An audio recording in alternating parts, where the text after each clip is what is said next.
చేయవలసిందిగా కోరుతున్నాను. Now I am request to మాన్య Amit Shah ji please address to the gather.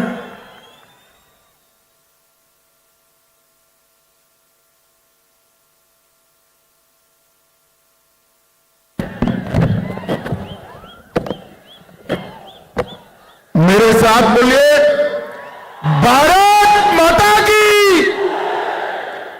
अरे भाई क्या हो गया है आप लोगों की आवाज को? तेलंगाना के निजाम को बदलना है या नहीं बदलना है? जोर से बोलो, बदलना है या नहीं बदलना है? तो मेरे साथ दोनों हाथ उठाइए, परिवर्तन के संकल्प की मुट्ठी बींचिए और प्रचंड आवाज से बोलिए भारत माता की, भारत माता की। मंच पर उपस्थित भारतीय जनता पार्टी के प्रदेश अध्यक्ष श्रीमान बंडी संजय कुमार जी,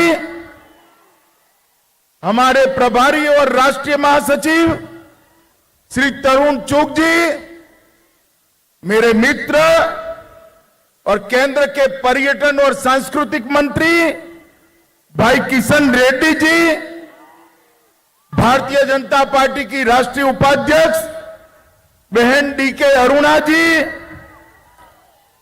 डॉक्टर के लक्ष्मण जी, हमारे वरिष्ठ नेता तेलंगाना के ही श्री पी मुरलीधर राव जी, श्रीमान सुधाकर रेड्डी जी, श्री जितेंद्र रेड्डी जी, श्रीमती विजया शांति जी, श्री अटेला राजेंद्र जी, श्री टी राजा सिंह जी, श्री धर्मपुरी अरविंद जी, डॉक्टर जी मनोहर रेड्डी जी, और आज परिवर्तन की इस प्रचंड सभा के अंदर आए हुए प्यारे भाइयों बहनों माताओं और मेरे जिगर के टुकड़े जैसे युवा मित्रों,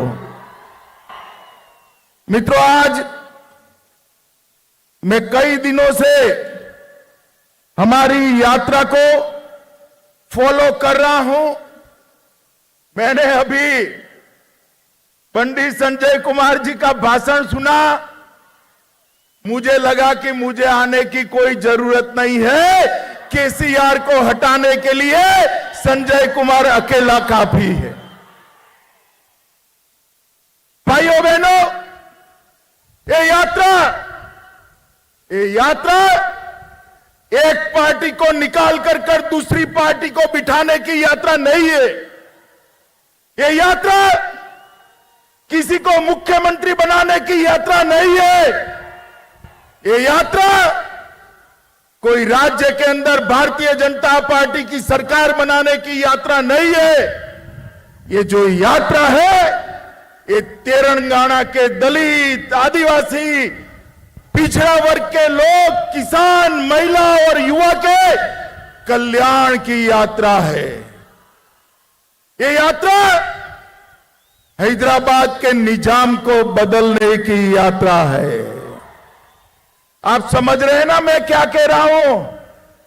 तेलंगाना में निजाम बदलना है या नहीं बदलना है? जोर से बोलिए, बदलना है या नहीं बदलना है?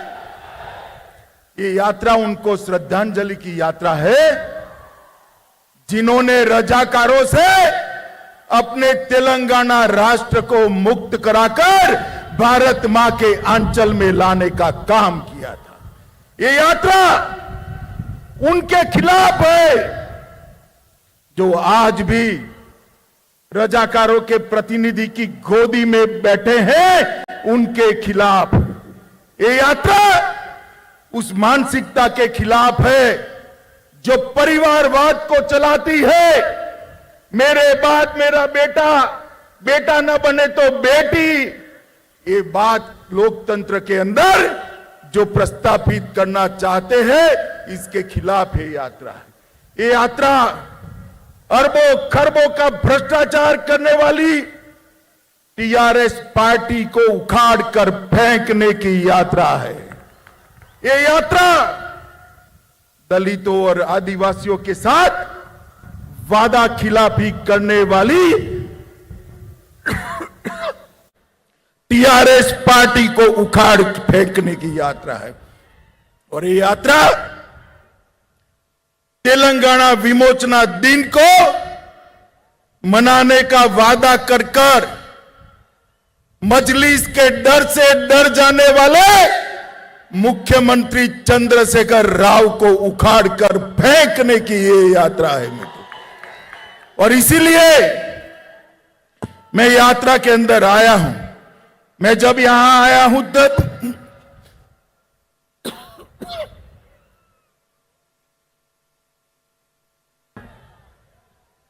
पूरे देश की ओर से, पूरे तेलंगाना राष्ट्र की ओर से हमारे प्रथम गृह मंत्री सरदार वल्लभ भाई पटेल को प्रणाम कर कर श्रद्धांजलि देना चाहता हूं, जिनके कारण आज ये राज्य, ये राष्ट्र भारत मां का अंग है। आज मैं स्वामी रामानंद तीर्थ, पंडित नरेंद्र, सुरावरम प्रताप रेड्डी, श्री दशरथी रंगाचार्य और पीवी नरसिम्हा राव को भी श्रद्धांजलि देना चाहता हूं। मित्रों, ये यात्रा में धूम धकती धूप के अंदर 45 डिग्री टेम्परेचर के अंदर लगभग 760 किलोमीटर पैदल चलकर हमारे प्रदेश अध्यक्ष ने तेलंगाना की पग पग भूमि को पैर से नापने का काम किया है। और जब ये समाप्त होगी तब 2500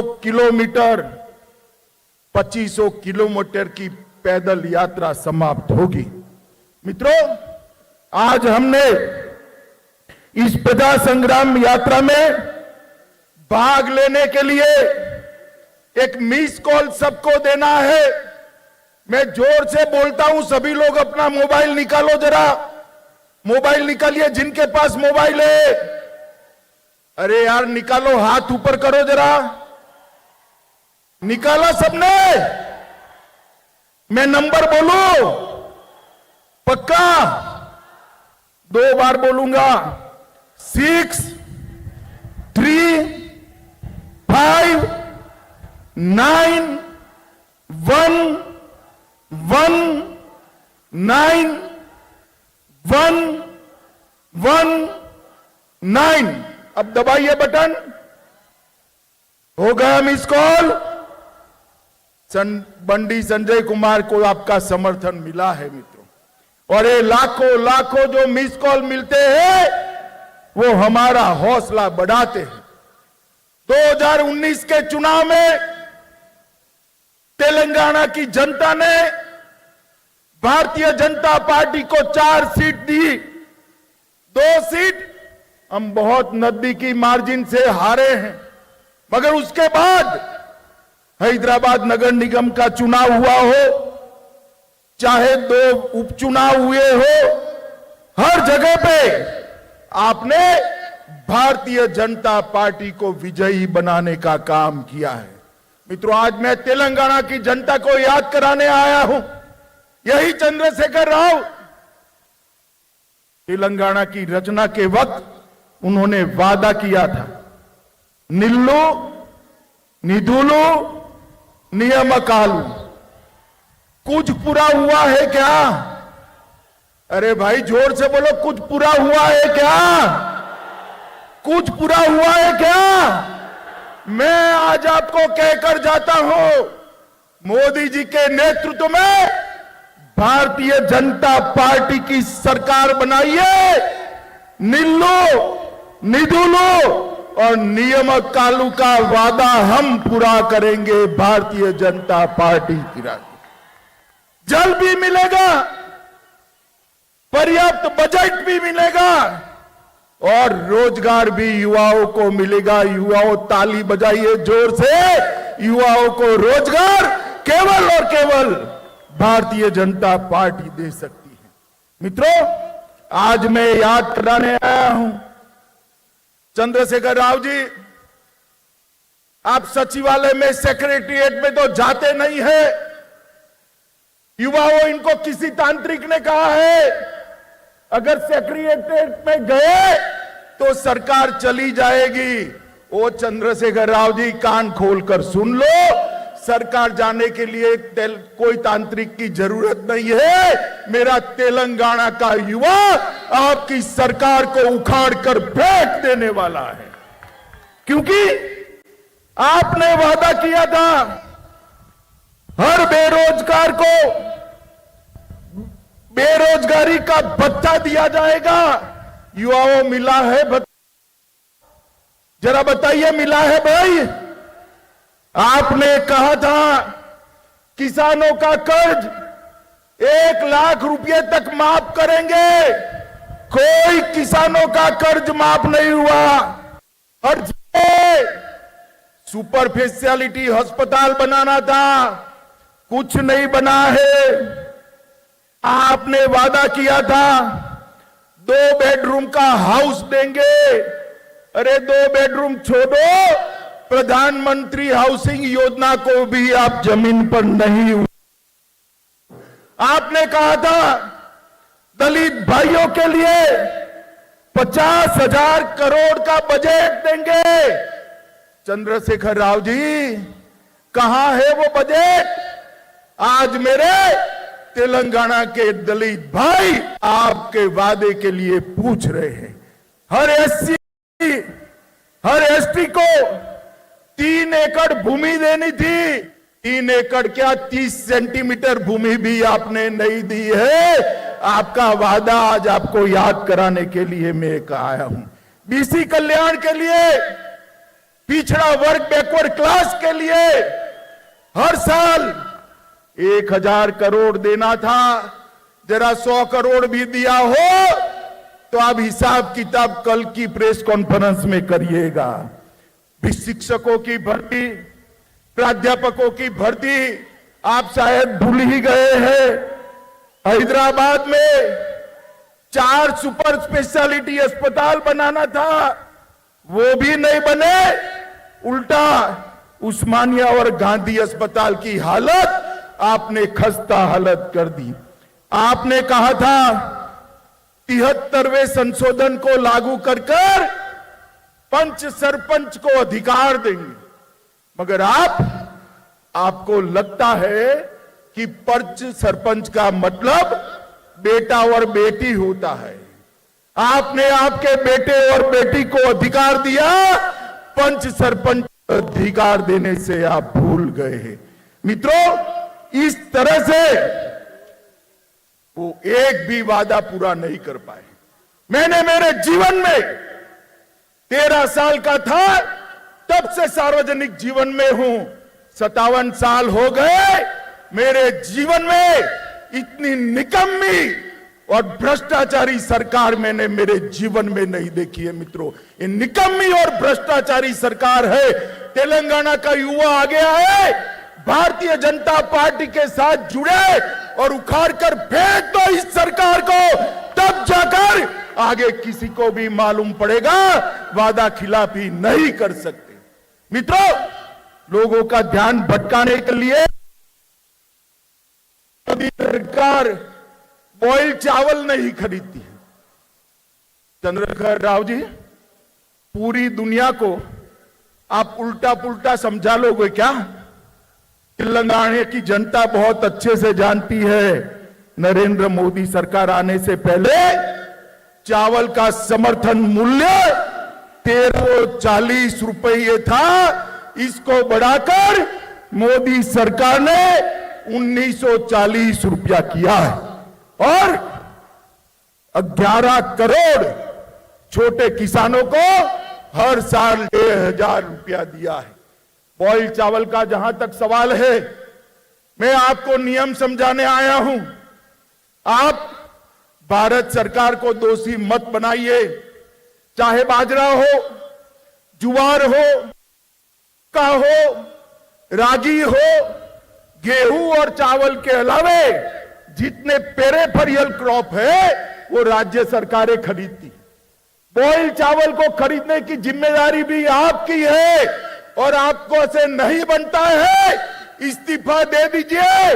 भारतीय जनता पार्टी की सरकार बनेगी तब 1-1 किलो बॉयल चावल हम किसानों का हमारी राज्य सरकार खरीदेगी।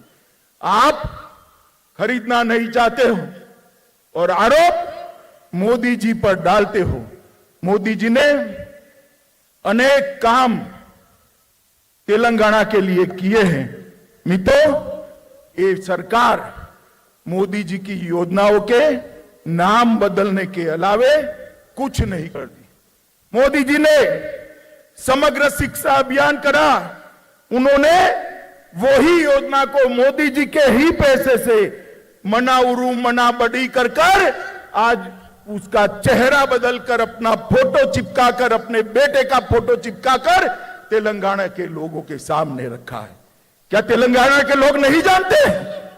वो जानते हैं ये पैसा नरेंद्र मोदी जी ने भेजा है।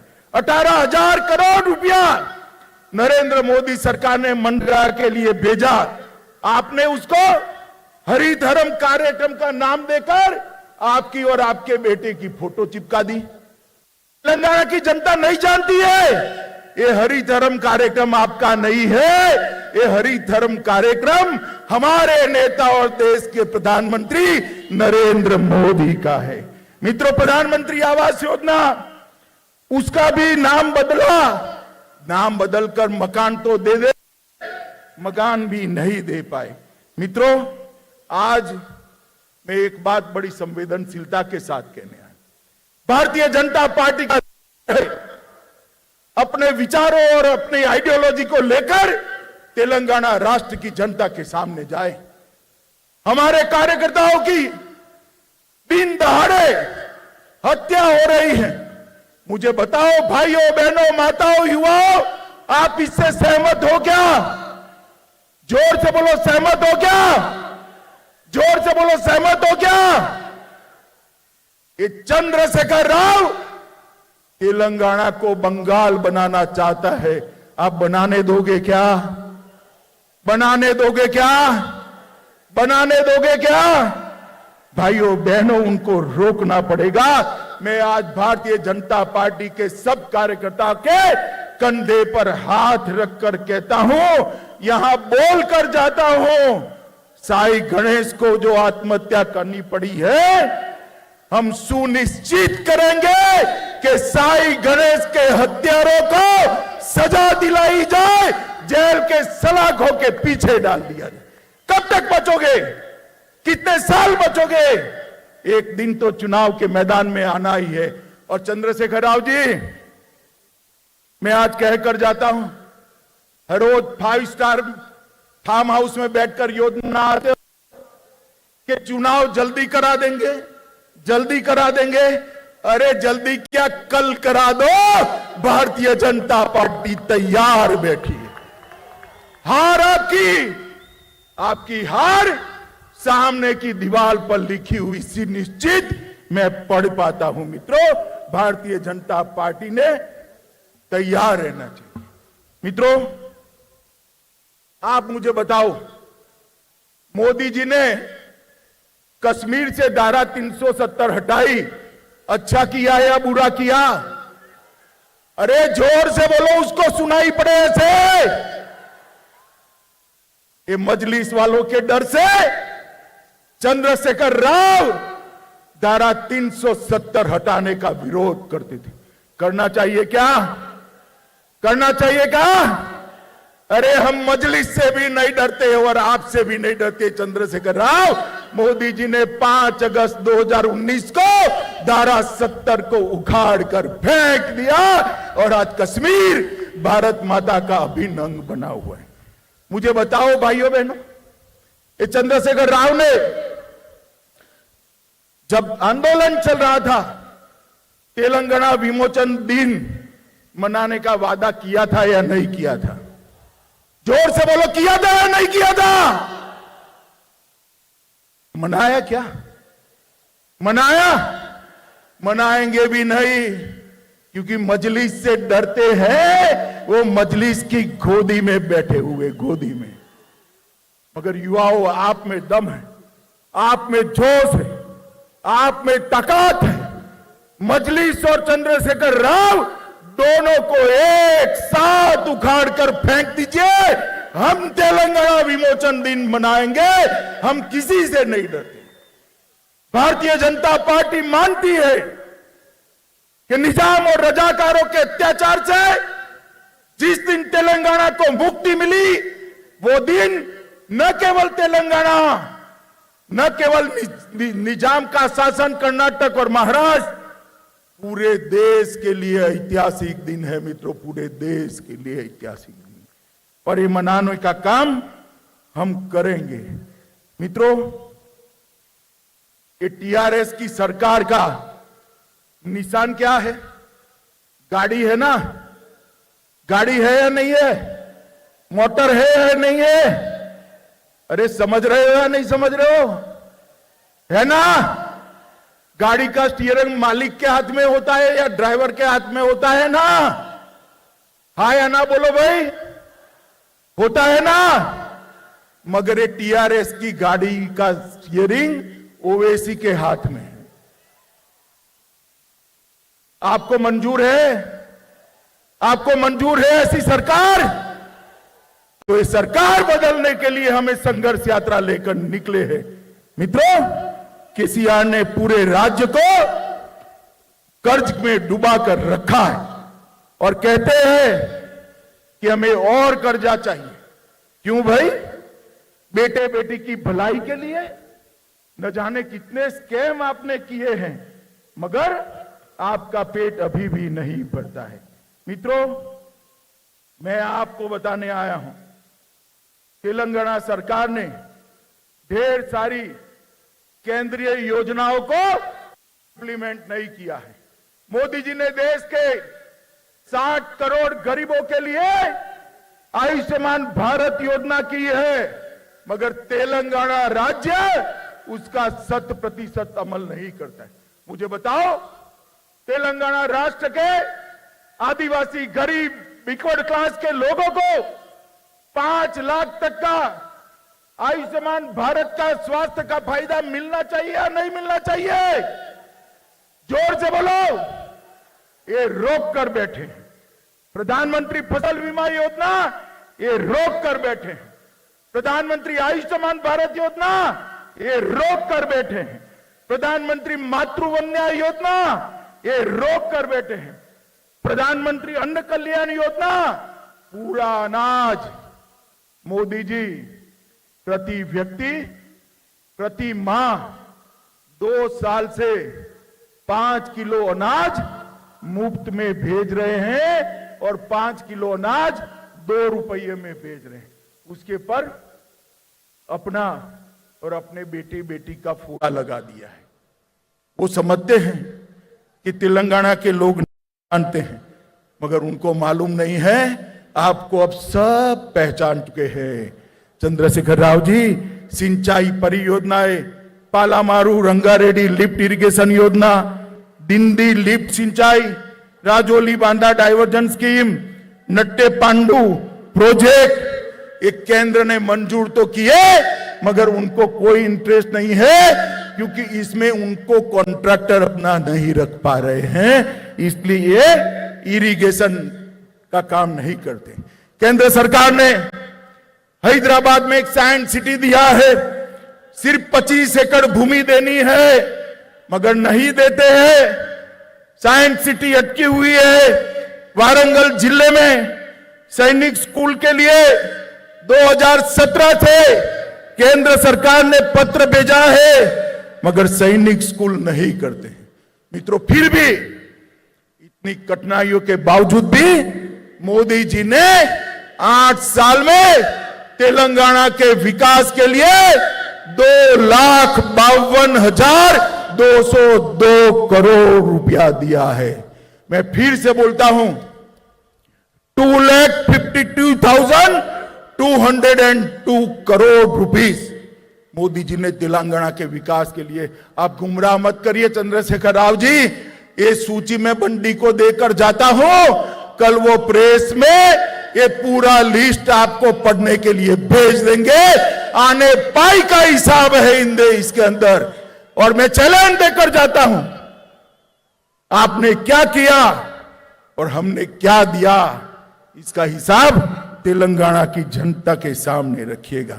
रामागुंडम फर्टिलाइजर फैक्ट्री 6400 करोड़ रुपया मोदी जी ने दिया। राष्ट्रीय राजमार्गों को 5000 किलोमीटर क्रॉस करा दिया। 4 लेन फ्लाईओवर 187 करोड़ रुपया दिया। लगभग 8000 करोड़ से क्षेत्रीय रिंग रोड बनाया। प्रधानमंत्री ग्रामीण सड़क योजना के तहत गांव के 2300 किलोमीटर के 1700 करोड़ रुपए के खर्च से रोड बनाए। रेलवे में हमने 4200 करोड़ रुपया खर्च किया और मिशन भगीरथ योजना के तहत 2500 करोड़ रुपया दिए।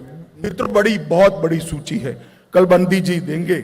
मैं अंत में इतना ही कहना आया हूं मित्रों, आज मैं घोषणा कर जाता हूं कि भारतीय जनता पार्टी की एक सरकार चुनाव में बना दीजिए।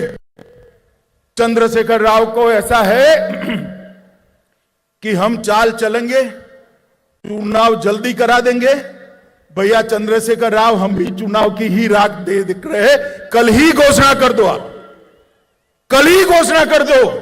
ये निश्चित है भारतीय जनता पार्टी की सरकार बनेगी, और भारतीय जनता पार्टी की सरकार बनने के बाद 1-1 किलो बॉइल्ड राइस हम परचेज भी करेंगे और किसानों को मदद भी करेंगे।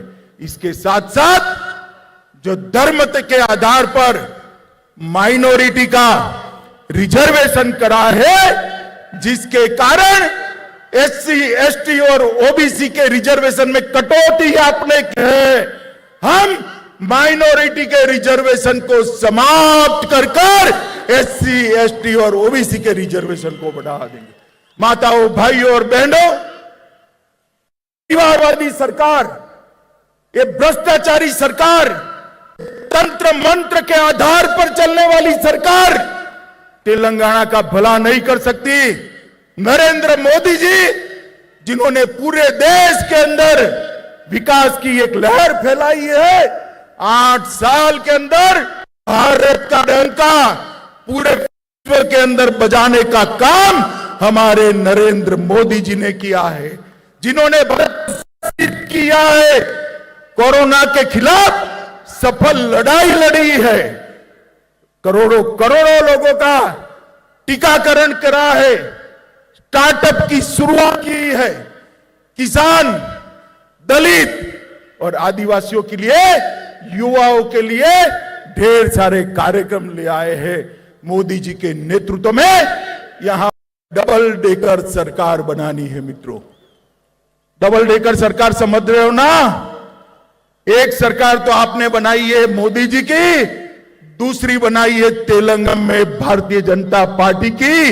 ये दोनों सरकार बनाकर सुरक्षित और समृद्ध तेलंगाना का वादा हम पूरा करेंगे। तीसरे चरण जब यात्रा का शुरू हो, तब इससे भी 2 गुना बड़ी संख्या में हमारे प्रदेश अध्यक्ष का आप समर्थन करिए। मैं मेरी बात को समाप्त करता हूं।